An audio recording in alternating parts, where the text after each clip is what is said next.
Mi compadre estaba parado en el umbral de la puerta, con una pequeña mochila en la espalda. Se veía un poco preocupado, pero trataba de no mostrar que sentía de alguna manera un poco de miedo. Estaba a 2 horas de salir de su viaje, en busca de un mejor futuro para su familia. Yo escuchaba cada palabra como si fueran una advertencia disfrazada de esperanza, porque hay decisiones que se anuncian con frases bonitas, pero llevan consigo un peso oculto. Mi comadre, en cambio, ella sí no ocultaba nada, lloraba desesperada, tratando de convencer a mi compadre de que no se fuera. Y entonces pasó lo que aún no puedo olvidar. Luego me volteó a ver a mí y dijo: por favor, comadre, dígale algo, hágalo entrar en razón, dígale que es arriesgado y que aquí también hay vida. Yo solo agaché la cabeza, porque sabía que mi compadre ya estaba decidido, y en ese silencio mío hubo algo más que resignación, hubo miedo de lo que podía venir después. Luego miró a mi esposo y le dijo: «¿O usted, compadre, a usted sí le va a hacer caso?» Pero ni siquiera él respondió de inmediato. Luego dijo: «Si tuviera la fuerza, sería capaz de amarrarlo, para que no se vaya». Esa frase no solo fue desesperación, fue una advertencia, como si algo dentro de ella supiera que esa partida iba a abrir una puerta que no se podría volver a cerrar. Luego mi compadre se acercó a ella y la abrazó. «Tranquila, mujer, no será por mucho tiempo, serán solo un par de años, y cuando venga vas a ver que todo el esfuerzo y el sacrificio va a valer la pena». Pero yo noté cómo evitaba sostenerle la mirada demasiado tiempo, como si temiera que ella descubriera que también tenía miedo. En eso entró la madre de mi compadre y abrazó a su hijo. «Antes de que te vayas, quiero darte la bendición, hijo, para que tu camino no tenga obstáculo y que puedas llegar con bien a tu destino».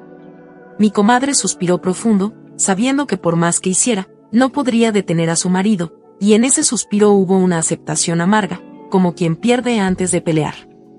Mi compadre se dirigió a mi esposo y a mí, y dijo: «Solo en ustedes tengo confianza, y por eso les suplico que cuiden a mi esposa y mis hijos. Y yo sabré recompensarles cuando ya tenga la posibilidad». Sentí que esas palabras pesaban demasiado, como si no fueran solo un encargo, sino el inicio de algo más profundo, más complicado, más peligroso. Mi esposo le dijo: «No tiene de qué preocuparse, compadre, usted sabe que con todo el gusto del mundo velaremos por su familia, mientras usted está fuera». Pero en ese momento, cuando nuestras miradas se cruzaron, hubo algo que ninguno quiso decir en voz alta, una sensación incómoda, casi imperceptible, como un presentimiento. En eso escuchamos que alguien gritaba el nombre de mi compadre desde la calle. «Ya es hora, nos fuimos», decía fuertemente como si tuviera una bocina incorporada en la garganta. Todo se volvió apresurado, definitivo. Mi comadre se dio la vuelta mirando hacia la pared, porque no quería ver partir a su esposo, y él salió sin decir adiós, solo levantó la mano en señal de despedida. Vimos a mi compadre partir, con esa pequeña mochila que parecía demasiado liviana para cargar un futuro entero, y aunque intentaba mostrarse valiente, sus pasos decían lo contrario. 5 días habían pasado cuando el teléfono de mi comadre sonó, un número largo y desconocido. Ella frunció las cejas y me mostró la pantalla. «Mire, comadre, qué raro este número», me dijo con voz temblorosa. «A comadre, responda, ese es un número extranjero», le contesté, tratando de sonar tranquila, aunque algo en mi interior me decía que esa llamada no era tan simple como parecía. Ella respondió con un hilo de voz: «¿Aló? ¿Quién habla?», y por un segundo el silencio se hizo tan pesado que hasta el aire parecía detenerse. «Soy yo, cariño, solo te llamo para decirte que hasta ahorita todo va bien, pero no puedo hablar mucho tiempo, no olvides rogar por mí, para que así como voy, siga en todo el camino», dijo él, y colgó. Así sin más, sin dejar espacio para preguntas, sin permitirle a ella siquiera responder. Pero yo entendía que esas llamadas eran así, solo para indicar que todo va bien, y traer paz a la familia de los viajeros. Mi comadre sonrió con una fe que me dolió ver, como si esa breve voz bastara para sostenerle el mundo. «Comadre, mi esposo va bien, gracias a la divinidad», dijo, y en sus ojos había alivio, pero también una necesidad desesperada de creer. Luego, como si la vida no le diera tiempo de dudar, añadió: «Bueno, voy a salir a ver si lavo la ropa de la señora de la colonia de enfrente», refiriéndose a ese condominio cercano donde a veces encontraba trabajo. «Vaya, comadre, y del niño no se preocupe que yo lo voy a cuidar», le dije, y ella se fue con esa prisa de quien no puede permitirse caer. No habían pasado ni unos minutos cuando mi suegra apareció en la puerta, y el ambiente cambió de inmediato, como si una sombra se hubiera colado en la casa. Se cruzó con mi comadre, quien la saludó con respeto, pero mi suegra apenas respondió entre dientes, con esa frialdad que no necesita palabras para herir. «Buenos días», me dijo al entrar. «Buenos días, suegra, pase adelante», respondí, intentando mantener la calma. Se sentó en la mesa, observó alrededor como si todo le molestara, y soltó sin aviso: «¿Y esta mujer piensa quedarse a vivir de una vez aquí o qué?». Sentí como esas palabras caían pesadas, como piedras en medio de la sala. «No, suegra, solo mientras su esposo se levanta de la situación en que cayó, ya ve que perdió todo lo que tenía por confiar en quien no debió, y perdió todo», le expliqué, tratando de ser justa. Pero ella no estaba interesada en entender. «Sí, porque pobrecito mi hijo, manteniendo a otra gente, y no es su responsabilidad», dijo, con ese tono que escondía más que molestia, juicio. «Ay no, suegra, no diga eso, mi comadre es una buena mujer, y como ve, ella se busca la forma de sobrevivir, ahora mismo se fue a lavar ropa», respondí, sintiendo que debía defenderla incluso en su ausencia. «Ella se gana la comida, y nunca viene con las manos vacías, además de ayudarme hasta a lavar la ropa de nosotros, con tal de pagar el techo que le brindamos». Pero ni eso pareció suavizarla. En eso el niño entró, con esa inocencia que no entiende de tensiones ni de palabras mal dichas. Preguntó por su mamá, y yo le dije: «Ya va a venir, ven, te voy a servir el desayuno». Vi de reojo como mi suegra hacía un gesto de molestia, pero guardó silencio, por el momento. Tomó un sorbo de su café, lento, calculado, y luego soltó otra frase que no era casual: «Ya deberías tú tener tus propios hijos, para que no tengas que estar cuidando ajenos». La miré fijamente, porque hay momentos en los que el respeto también necesita límites. «Ay, suegra, con todo el respeto que usted se merece, y sabe bien que yo le tengo, pero le suplico que no hable así delante del niño, ¿no ve que él se puede poner triste?», le dije, sin levantar la voz, pero sin retroceder. «Y sinceramente yo lo hago con mucho cariño, yo soy feliz ayudando a mi comadre, y a todo aquel que necesite de una mano amiga. Eso me enseñó mi madre, y hasta el día en que yo deje este mundo, voy a pensar así». Hubo un silencio incómodo, de esos que dejan cosas flotando en el aire. «Bueno, pues ¿qué se va a hacer? Parece que contigo no se puede hablar», respondió finalmente, levantándose con esa rigidez que anuncia distancia. Se encaminó a la puerta y antes de salir dijo: «Por favor le dices a mi hijo que lo vine a buscar». Y cuando la puerta se cerró, el silencio volvió, pero no era el mismo de antes, era más pesado, más lleno de cosas no dichas. Miré al niño, tan tranquilo en su inocencia, y respiré profundo y me senté a su lado a desayunar. Mi compadre no volvió a llamar después de aquella única vez, y 3 meses se fueron deshaciendo como agua entre las manos, sin dejarnos una sola señal de vida. La casa ya no era la misma, había una tensión constante, una angustia que se pegaba a las paredes. Y mi comadre se fue apagando poco a poco, como una vela olvidada. Ella estaba desesperada, se le notaba en el rostro, en la falta de apetito, y en el descuido que tenía en su vestimenta y aseo, y no hacía falta que lo dijera, porque yo lo veía en cada movimiento lento, en cada mirada perdida, en cada suspiro que parecía un ruego contenido. La mañana de mi cumpleaños, me acerqué a mi esposo y le dije: «Sabes, cariño, yo creo que no deberíamos celebrar mi cumpleaños. Porque debemos mostrarle a la comadre que también sentimos su preocupación. Porque ya ves que pasaron ya varios meses, y no creo yo que el compadre no quiera llamarla». Él me miró con esa seriedad que solo aparece cuando algo también le pesa por dentro. «Pues cariño, yo pienso igual que tú, pero ya ves cómo es mi madre. Ella de seguro sabe que hoy es tu cumpleaños, y va a venir despampanante como siempre. Ya ves que no hace falta el mariachi y el baile, y pues como ella lo paga, no sé cómo decirle». Yo suspiré, porque sabía que tenía razón. «Pues sería bueno que la llamaras y le digas, porque solo a ti te hace caso». Él afirmó con la cabeza, tomó el teléfono, y en ese gesto simple, cotidiano, sentí que algo más grande se estaba moviendo sin que lo notáramos. Yo me dirigí al baño, pero al pasar por la habitación de mi comadre, algo me detuvo. Le escuché rezando, con una voz quebrada, como si cada palabra le costara el alma. Pedía que la divinidad la guardara, y la cuidara en lo que ella estaba pensando hacer. Esas palabras se me clavaron como una advertencia. Tragué saliva y seguí mi camino, pero ya nada fue igual, porque entendí que dentro de ella ya se estaba tomando una decisión que no iba a consultar con nadie. Salí del baño y me fui a la cocina intentando disimular la inquietud, y en eso ella entró. «Buenos días», me dijo. «Buenos días», respondí, aunque las palabras me supieron a mentira, porque quise preguntarle cómo estaba, pero no lo hice. Había algo en su mirada que no pedía consuelo, pedía permiso o despedida.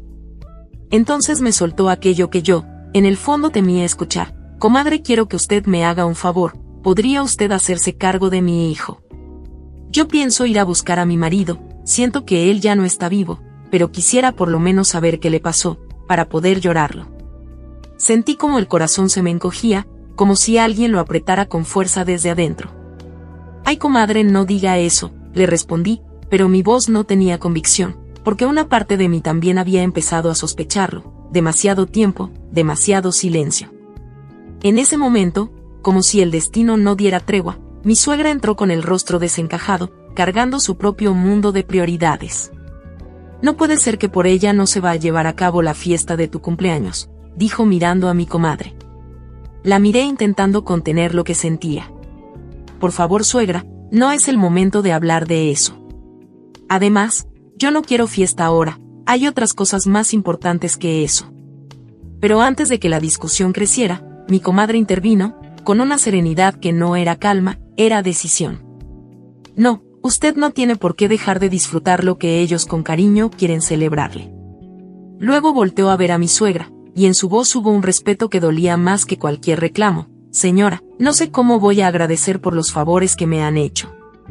Y le cuento que hoy mismo salgo de aquí, tengo un viaje que hacer, y quizá me tarde un buen tiempo». En ese instante todo se detuvo dentro de mí. Quise decir algo, quise detenerla, quise recordarle que no estaba sola, pero ya era tarde. Había en su mirada una determinación que no admitía obstáculos, una fuerza nacida del dolor y del amor, que no entiende de límites. Dio media vuelta y salió, así como él se había ido, sin mirar atrás. Y fue entonces cuando lo entendí con una claridad que me heló la sangre. La historia se estaba repitiendo, pero esta vez con una diferencia que nadie quería ver. Porque hay personas que se van buscando un futuro, y hay otras que se van buscando la verdad. Y mientras la puerta se cerraba detrás de ella, dejando su ausencia flotando en la casa, una pregunta comenzó a crecer dentro de mí, insistente, inquietante. ¿Qué pasaría si ninguno de los dos regresaba? ¿Y nosotros nos quedábamos atrapados con todo lo que su ausencia iba a desatar? Pasó un mes sin noticias, y luego otros, y el silencio se volvió costumbre, una rutina amarga que se instaló en la casa sin pedir permiso. El niño empezó a acostumbrarse y a llamarme a mi mamá, y cada vez que lo hacía, algo dentro de mí se estremecía, porque ese pequeño gesto era tan tierno como doloroso, tan inocente como profundamente injusto. Y cuando por fin comenzábamos a resignarnos a la ausencia, el timbre de la casa sonó, seco, inesperado, como si trajera consigo algo que estaba a punto de romperlo todo. Mi esposo fue quien salió a abrir la puerta, y lo siguiente que escuché fue un grito de alegría, un nombre lanzado con incredulidad, el de mi compadre. Sentí que el corazón me dio un vuelco y salí corriendo con el niño en brazos, y ahí estaba él, con la misma mochila en la espalda, pero ya no era el mismo hombre. Su rostro estaba desgastado, sus ojos cargaban algo oscuro, algo vivido, algo que no traía buenas noticias, aunque él estuviera de pie frente a nosotros. Lo hicimos pasar, y apenas cruzó la puerta soltó lo que parecía una disculpa cargada de peso. «Siento mucho no haber podido llamar para informarles que estaba bien. Pero es que me detuvieron y estuve 4 meses encerrado, y hasta hace unos días me dejaron libre, y tomé la decisión de no seguir, sino mejor regresarme y ver cómo salgo de mis deudas, pero junto a mi esposa y mi hijo». Cada palabra caía lenta, como si reconstruyera su propia historia mientras la contaba. Y entonces preguntó lo inevitable, lo que nadie quería enfrentar. «¿Y mi esposa no está en casa?», dijo mientras tomaba al niño y lo sentaba en su regazo. Como si aferrarse a él fuera su forma de volver a la vida que había dejado. Mi esposo y yo nos miramos, y en ese cruce de miradas hubo miedo, hubo duda, Hubo un silencio que gritaba. Él respiró profundamente antes de responder, como quien sabe que está a punto de romper algo que no podrá repararse. Pues compadre, su mujer, al ver que usted no volvía y que no supo más de usted, salió hace ya unos meses para ir a buscarlo. Pero igual que usted, no supimos más nada de ella. Nosotros quisimos detenerla, pero ella no quiso escuchar y se fue. El aire se volvió pesado, casi irrespirable. Mi compadre se quedó quieto, con el niño en brazos, como si su mente se negara a procesar lo que acababa de escuchar. Y en ese instante, justo cuando el dolor empezaba a tomar forma, la puerta volvió a abrirse. Mi suegra entró con el periódico en la mano y los ojos brillosos, y apenas me vio dijo: «Quiero hablar contigo». Su voz no era la de siempre, no tenía dureza, tenía algo quebrado. Caminó directo a la cocina, y yo la seguí con ese presentimiento que te oprime el pecho, antes de que la verdad salga a la luz. Apenas entramos, suspiró, y no pudo contener el llanto. «Me siento la peor mujer de este mundo», dijo. «Pero suegra, ¿por qué dice eso?» «Tranquila, que lo haya pasado no es para tanto. Usted es una gran mujer», intenté calmarla, aunque ya algo dentro de mí comenzaba a temblar. Pero ella negó con la cabeza, con una culpa que parecía haberla alcanzado demasiado tarde. «No, creo que he sido muy egoísta y solo he pensado en lo que yo quiero». «Mira», me dijo, extendiendo el periódico con manos temblorosas, «quizá ella se fue porque yo la traté mal, porque yo no fui consciente, porque yo no fui para nada buena persona con ella». Tomé el periódico, y el mundo se detuvo.